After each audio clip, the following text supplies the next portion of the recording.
of age, my mother contracted polio. Our preacher came to see us, and it was not a good visit. And he said, I just wanted to come pray with you, which was polite. And then he said, the church does not want you to come back. We're afraid of the polio. And my mom said, well, I understand the fear. And she said, that's okay. She said, we won't come back. But she said, Pastor, could you do me one favor and pray that God would give me something to do for him? That preacher looked at my mom and said, Miss Gibbs, you need to understand God's through with you.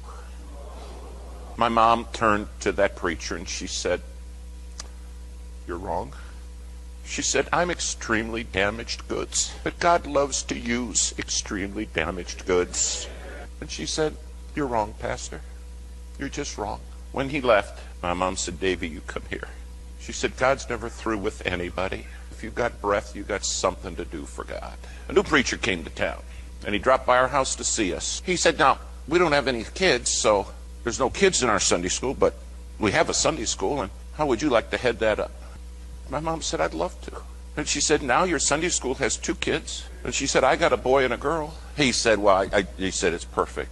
And every Sunday, if there was just 2 of us, it was like there were 2,000 kids there. And she poured her heart into it. Pretty soon, people wanted to see this lady that talked to kids that's strapped in a wheelchair. And the Sunday school started to grow a little bit. And one day, my mom said, you know, we got to do something to bring more kids. There's a big bus company uptown. And she said, let's go up there and have them give us a bus so we can bring some kids to Sunday school. I said, Mom, I don't think they give them away. I don't think so. And she said, do you not understand? Ask, and you shall receive. Well, boy, came the day we're to go up to the bus company. This young receptionist sitting there, a girl, and she said, can I help you folks? And my mom said, yeah, we've come so you can give us a bus. And the girl looked a little puzzled, and she said, you mean you want to buy one, or you want to? She said, no, we don't have money. We need you to give it to us so we can get kids to Sunday school. And here comes the owner. The owner comes down, nice man. He says, lady, I understand you want me to give you a bus, and I'm not going to do it. And he said, there's something tearing me up inside, and that's why I'm here. My mom said, well, can I tell you one thing? He said, sure, go ahead. She said, one day when you stand before God, he's going to be awfully upset with you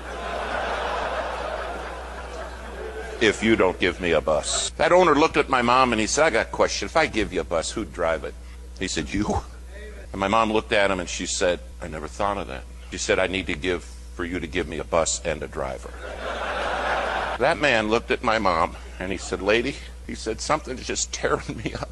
Do you understand? Our God is in control. He said, here's the deal.